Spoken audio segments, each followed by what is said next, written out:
Sir, ഇന്ന് നമ്മൾ കഥയമ്മയിൽ ആരെ പറ്റിയാണ് പറയുന്നത്?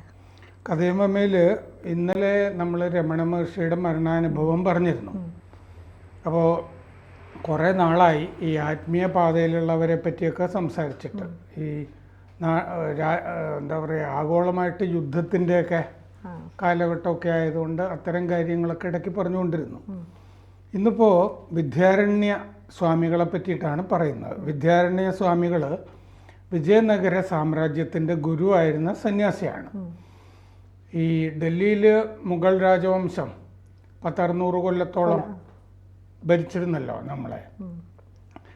ഔറംഗസേബാണെങ്കിൽ നാട്ടിലുള്ള ക്ഷേത്രങ്ങൾ മുഴുവൻ തകർത്ത് മോസ്കുകളും ഒക്കെ ഉണ്ടാക്കി. അപ്പോൾ ആ സമയത്തൊക്കെ തെക്കേ ഇന്ത്യയെ ഈ മുസ്ലിം അധിനിവേശത്തിൽ നിന്ന് തടഞ്ഞ് നിർത്തിയിരുന്ന ശക്തിയാണ് വിജയനഗര സാമ്രാജ്യം. അതെങ്ങനെയാണെന്ന് പല ആളുകളും ആലോചിക്കാറുണ്ട്. എന്തായിരുന്നു അതിൻ്റെ പിന്നിലെ ശക്തി? എങ്ങനെയാണ് വിജയനഗര സാമ്രാജ്യം ഇസ്ലാമിക അധിനിവേശത്തെ പിടിച്ചു നിർത്തിയത്? ഇപ്പം കർണാടകയിലാണെങ്കിൽ ഹംപിയുമൊക്കെ ഇസ്ലാം അധിനിവേശത്തിൽ തകർന്ന സ്ഥലങ്ങളാണ്. ഇത് വിദ്യാരണ്യ സ്വാമികളാണ് അതിൻ്റെ പുറകിൽ എന്നാണ് ചരിത്രത്തിൽ പറയുന്നത്. അപ്പോൾ 310 കൊല്ലം വിജയനഗരം തെക്കേ ഇന്ത്യയെ ഒരു ഹിന്ദു മേഖലയായിട്ട് കാത്തു സൂക്ഷിച്ചു. 1336 മുതൽ 1646 വരെ വിജയനഗരം ശക്തമായി തെക്കേ ഇന്ത്യയെ ഒരു കോട്ട പോലെ കാത്തുനിന്നു. അപ്പോൾ ഒരു ഘട്ടത്തിൽ ഈ ഹരിഹര ഒന്നാമൻ, ബുക്കരായ ഈ സഹോദരന്മാരാണ് വിജയനഗര സാമ്രാജ്യം സ്ഥാപിക്കുന്നതും പിന്നെ അവരുടെ വംശമാണ് കൊണ്ടു നടക്കുന്നതുമൊക്കെ. ഈ ശൃംഗേരിയിലെ 12ാമത്തെ ശങ്കരാചാര്യരായിരുന്നു വിദ്യാരണ്യ സ്വാമികൾ. 1380 മുതൽ 1386 വരെ. പക്ഷെ ശൃംഗേരിക്കും മഠാധിപതി ആകുന്നതിന് മുമ്പും അദ്ദേഹം സന്യാസിയാണ്. ഈ ശൃംഗേരിയിൽ 11ാമത്തെ ശങ്കരാചാര്യർ ഇദ്ദേഹത്തിൻ്റെ അനുജനായിരുന്നു. അനുജനാണ് ആദ്യം ശങ്കരാചാര്യരാകുന്നത്, പിന്നെയാണ് ചേട്ടൻ. രണ്ടുപേരുടെയും ഗുരു ഒരാളാണ്. അപ്പോൾ 11ാമത്തെ ശങ്കരാചാര്യർ ഭാരതീ തീർത്ഥ 1333 മുതൽ 1380 വരെ. തുടർന്നാണ് 1380 മുതൽ 386 വരെയാണ് വിദ്യാരണ്യ അനിയന് ശേഷം.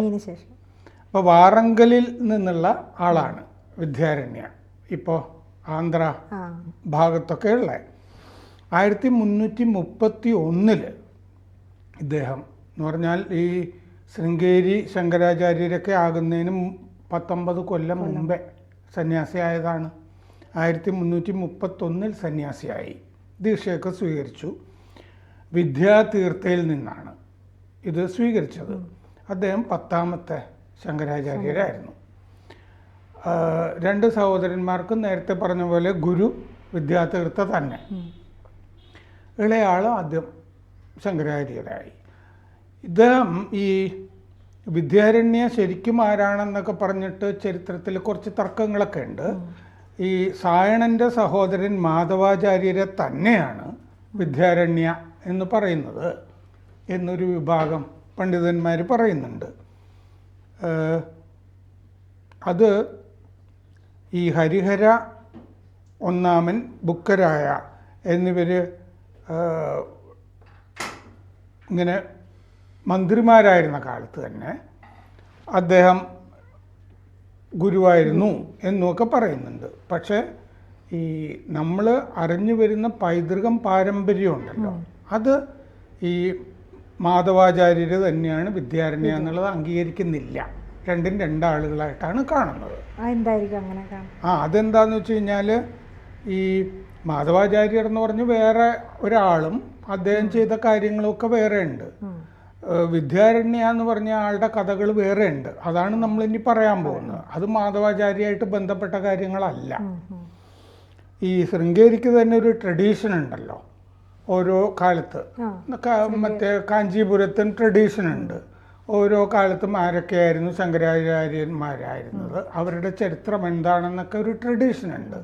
അതനുസരിച്ചിട്ട് മാധവാചാര്യരല്ല. അപ്പോൾ ഹൊയ്സാല രാജാക്കന്മാരുടെ സൈന്യാധിപന്മാർ പോരാളികളൊക്കെ ആയിരുന്നു ഈ വിജയനഗര സാമ്രാജ്യം സ്ഥാപിക്കുന്ന ഹരിഹര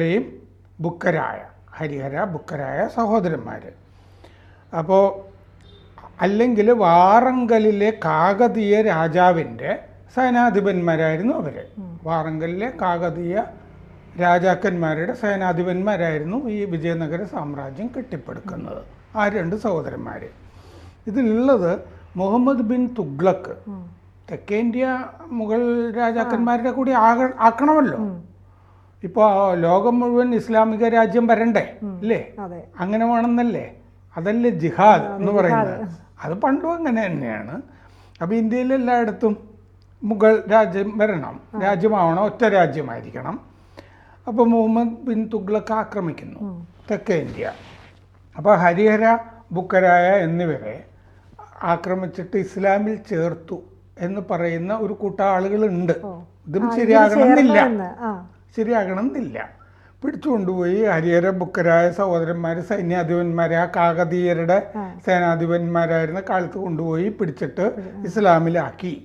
ഇപ്പോൾ ടിപ്പു വെള്ളുവക്കമ്മാരൻ നമ്പ്യാർ എന്ന് പറഞ്ഞാൽ ടിപ്പുവിൻ്റെ മുമ്പ് ഹൈദരാലി മലബാറിൽ നിന്നൊരാളെ പിടിച്ചുകൊണ്ട് പോയിട്ട് വെള്ളുവക്കമ്മാരൻ നമ്പ്യാർ എന്നാണ് പേര്. അയാളെ ഇസ്ലാമാക്കി. അയാൾ പിന്നീട് ഹൈദരാലിയുടെ വലത് കൈയായിട്ട് സേനാധിപനും ബേദന്നൂർ, ചിത്രദുർഗ അവിടങ്ങളിലൊക്കെ ഗവർണറും ഒക്കെ ആയിട്ട് വരുന്ന ഒരാളുണ്ട്, ആയാസ് ഖാൻ എന്ന് പറഞ്ഞിട്ട്. ഇങ്ങനെ പിടിച്ചുകൊണ്ടുപോയി എന്നൊക്കെ നമുക്ക് വിചാരിക്കാവുന്ന ഉള്ളൂ. അങ്ങനെ ഇവരെ പിടിച്ചുകൊണ്ടുപോയി ഇസ്ലാമാക്കി എന്ന് പറയുന്ന ആളുകളുണ്ട്. ഇത് നീലകണ്ഠ ശാസ്ത്രിയുടെ ഹിസ്റ്ററി ഓഫ് സൗത്ത് ഇന്ത്യ എന്ന് പറഞ്ഞ പുസ്തകത്തിൽ ഇങ്ങനെ പിടിച്ചുകൊണ്ട് ഇസ്ലാമാക്കി എന്ന് പറയുന്നുണ്ട്, ഒരു ചരിത്ര പുസ്തകത്തിൽ. ഈ നീലകണ്ഠ ശാസ്ത്രിയുടെ ഹിസ്റ്ററി ഓഫ് സൗത്ത് ഇന്ത്യ വെച്ചിട്ടാണ് നമ്മുടെ ഇവിടെ പല ആളുകളും വെറുതെ കസേരയിലിരുന്നിട്ട് കേരള ചരിത്രമൊക്കെ എഴുതിയിട്ടുള്ളത്. അവരുടെ പേരുകളൊന്നും ഞാൻ പറയുന്നില്ല, പ്രത്യേകിച്ച് സ്വന്തമായി ഗവേഷണം ചെയ്യാത്ത ചരിത്രമായിരുന്നു ഇവിടെ. അപ്പോൾ ഇവർ ഇസ്ലാമായി കഴിഞ്ഞപ്പോൾ മുഹമ്മദ് ബിൻ തുഗ്ലക്കിന് സന്തോഷമായല്ലോ. ഇവരെ സാമന്തന്മാരായിട്ട് ഇനി നിങ്ങൾ പോയിട്ട് അവിടെ തന്നെ ഭരിച്ചോ, നമ്മുടെ ആളാണല്ലോ നിങ്ങൾ, ഇസ്ലാമായില്ലേ, ഇനി അവിടെ പോയി ഭരിച്ചോ, അവരെ മാറ്റിയെടുക്കുകയും ചെയ്യണം. അതെ, നിങ്ങൾ പോയി ഭരിച്ചോ, മാറ്റിയെടുത്തോ, പക്ഷെ ശരിയത്തായിരിക്കണം, ആയിരിക്കണം എന്നുള്ളതേ ഉള്ളൂ. അങ്ങനെ അയച്ചു. അപ്പോൾ വിദ്യാരണ്യ അവരെ മാതംഗം മലയിൽ വെച്ച് വിദ്യാരണ്യെ പോയി അവർ കണ്ടു. അപ്പോൾ വിദ്യാരണ്യ വീണ്ടും ഇവരെ ഹിന്ദുക്കളാക്കാനായിട്ട് പ്രേരിപ്പിച്ചു. ഇതാണ് നീലകണ്ഠ ശാസ്ത്രി പറയുന്നത്. അങ്ങനെ ഒരു ഗർവാബസി ആ കാലത്ത് ഉണ്ടായി. വീണ്ടും അവർ ഹിന്ദു മതത്തിൽ വന്നു, വിജയനഗര സാമ്രാജ്യം സ്ഥാപിച്ചു. എന്തായാലും കുറച്ച് നാളത്തേക്ക് ഇസ്ലാമായി പോയാലും തിരിച്ചു വന്നല്ലോ എന്നുള്ളത് കഥയുള്ളൂ. അത് പണ്ട് ഇവിടെ താനൂർ രാജാവ് മലബാറിൽ നിന്ന് അദ്ദേഹം ഇസ്ലാമായിരുന്നു, ക്രിസ്ത്യാനിയായി. ഫ്രാൻസിസ് സേവിയറൊക്കെ വന്നിട്ട് പോർച്ചുഗീസ് ഒരുപാട്. അപ്പോൾ ഒരു രാജാവ് തന്നെ ഇസ്ലാമായ അവിടുത്തെ പ്രജകളും ആവുമല്ലോ എന്ന് വിചാരിച്ചിട്ട് താനൂർ രാജാവിനെ പിടിച്ചുകൊണ്ടുപോയി ഇസ്ലാമാക്കിയിട്ട് ഗോവയിൽ വലിയ പ്രദക്ഷിണത്തോടു കൂടിയൊക്കെ പള്ളിയിൽ കൊണ്ടുപോയി. പക്ഷേ ഈ രാജാവ് പിന്നീട് വീണ്ടും തിരിച്ച് പുള്ളിക്ക് സാമുദ്രിയിൽ നിന്ന് കിട്ടാനുള്ള സ്ഥലമൊക്കെ കിട്ടിക്കഴിഞ്ഞപ്പോൾ അദ്ദേഹവും ഗർഭാവാപസിയായിട്ട് വീണ്ടും ഹിന്ദു മതത്തിലേക്ക് വന്ന കഥയൊക്കെ ഉണ്ട്. അതൊക്കെ വലിയ കഥയാണ്. ഈ താനൂർ രാജാവ് ക്രിസ്തു മതത്തിൽ ചേർന്ന് തിരിച്ചു വന്നൊക്കെ. ഗർഭാവാപസി അതിന് മുമ്പും ഉണ്ട്. ഈ നമ്മുടെ മാണിക്യവാസകർ വന്നിട്ട് ഈ മറ്റേ ക്രിസ്ത്യാനികളായ ആളുകളെയൊക്കെ ഈ ക്രിസ്തുവിന് മുമ്പുള്ള നൂറ്റാണ്ടുകളിലൊക്കെ തിരിച്ചു കൊണ്ടുവന്നിട്ടുണ്ട്. ഈ തൃപ്പൂണിത്തുറയിലും വൈക്കത്തും ഒക്കെ വന്നിട്ട് അങ്ങനെ ആയ ആളുകളെയാണ് മണിയാണി നായന്മാർ തിരിച്ച് വന്ന. മാണിക്യവാസകരിൽ നിന്നാണ് അതിൽ മണിയാണി എന്ന് വന്നതെന്നൊക്കെ കഥകളിൽ പറയാറുണ്ട്. അവരംഗീകരിച്ചാലും കൊള്ളാമില്ല. ഇങ്ങനെയൊക്കെയാണ് നാട്ടിൽ പറഞ്ഞ് കേൾക്കാറുള്ളത്. അങ്ങനെ അവർ തിരിച്ചു വന്നു, ഗർവാബസി എന്നൊക്കെയാണ് നീലകണ്ഠ ശാസ്ത്രി പറയുന്നത്. അത് ശരിയാകണമെന്നില്ല. പലായനം ചെയ്തതായിരിക്കാം, വിദ്യാരണ്യ അവർക്ക് അഭയം കൊടുത്തതായിരിക്കാം. അത് കഴിഞ്ഞ് അദ്ദേഹത്തിൻ്റെ കയ്യിലുണ്ടായിരുന്ന വലിയ ഒരു നിധികുംഭം ഇവർക്ക് കൊടുത്തതായിട്ട് രാജ്യം കെട്ടിപ്പടുക്കാൻ പറയുന്നുണ്ട്. അങ്ങനെ വിജയനഗരം സ്ഥാപിച്ചു. ഹിന്ദു സംസ്കാരം വീണ്ടെടുത്തു, ഹിന്ദു സംസ്കൃതിയെ വീണ്ടെടുത്തു. ഈ വിദ്യാരണ്യക്ക് മീമാംസ, വേദാന്തം, സംഗീതം ഇതിലൊക്കെ നല്ല ധാരണയുണ്ടായിരുന്നു. ശങ്കര ദിഗ്വിജയം അദ്ദേഹം എഴുതിയിട്ടുണ്ട്, ശങ്കരാചാര്യരുടെ. അത് ശങ്കര ദിഗ്വിജയം ഒരു പ്രധാനപ്പെട്ട ശങ്കരാചാര്യരുടെ കഥകളിൽ ഉള്ളതാണ്. പ്രശാന്ത മാധവീയം അദ്ദേഹം എഴുതിയതാണ്. സർവദർശന സംഗ്രഹം എഴുതിയിട്ടുണ്ട്. വലിയ പണ്ഡിതനാണ് അദ്ദേഹത്തിൻ്റെ. ഞാൻ വാങ്ങിച്ചൊക്കെ വച്ചിരിക്കുന്ന പുസ്തകം പഞ്ചാദശി എന്ന് പറയുന്നത് വളരെ പ്രശസ്തമായ വർക്കാണ്. സംഗീതസാരം, ജീവൻ മുക്തി വിവേകം, ഇങ്ങനെ ധാരാളം പുസ്തകങ്ങളുണ്ട് വിദ്യാരണ്യ സ്വാമികളുടെ. ധാരാളം ക്ഷേത്രങ്ങൾ, വിജയനഗരത്തിൻ്റെ പിന്തുണയും കൂടി ഉണ്ടല്ലോ. ധാരാളം ക്ഷേത്രങ്ങൾ സ്ഥാപിച്ചു. ആരാധന നൃത്യ സ്ഥലങ്ങളിലൊക്കെ, ഇപ്പൊ സമ്പലിലൊക്കെ മൊറാദാബാദിലൊക്കെ ക്ഷേത്രങ്ങൾ തുറക്കുന്ന പോലെ ധാരാളം ക്ഷേത്രങ്ങൾ ആ കാലത്ത് തുറന്നു. ശൃംഗേരിയുടെ മന്ദിരങ്ങളും പലയിടത്തും വന്നു. അപ്പോൾ ഇദ്ദേഹം സന്യാസിയാകുന്നത് കുറച്ച് പ്രായം കഴിഞ്ഞിട്ടാണ്. ഈ വാർദ്ധക്യത്തോടൊക്കെ അടുക്കുമ്പോഴാണ്. ശൃംഗേരിയിൽ നമ്മളിപ്പോൾ പോകുമ്പോൾ, പോയിട്ടുണ്ടോ? ഇല്ല, പോയിട്ടില്ല. ശൃംഗേരിയിൽ നമ്മൾ പോകുമ്പോൾ മറ്റേ അവിടെ വിദ്യാശങ്കര ക്ഷേത്രം കാണാം, വളപ്പിൽ. ഈ വിദ്യാശങ്കര ക്ഷേത്രം ഈ വിദ്യാരണ്യയുടെ ഗുരുവിൻ്റെ പേരിൽ പണിതിരിക്കുന്നതാണ്. അതായത് ഈ ഗുരു സമാധിയായ സ്ഥലത്താണ് വിദ്യാശങ്കര ക്ഷേത്രം.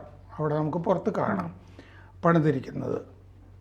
ശൃംഗേരിയുടെ പേര് വന്നിരിക്കുന്നത് ഋഷ്യശൃംഗനിൽ നിന്നാണ്. അവിടെ ഋഷ്യശൃംഗൻ്റെ പ്രതിഷ്ഠയുള്ള ഒരു ക്ഷേത്രമുണ്ട് അവിടെ. ഇപ്പോൾ ഈ ആർക്കിയോളജിക്കൽ സർവേ ഓഫ് ഇന്ത്യയുടെ സംരക്ഷിത സ്മാരകമാണ് ഈ ഹരിഹര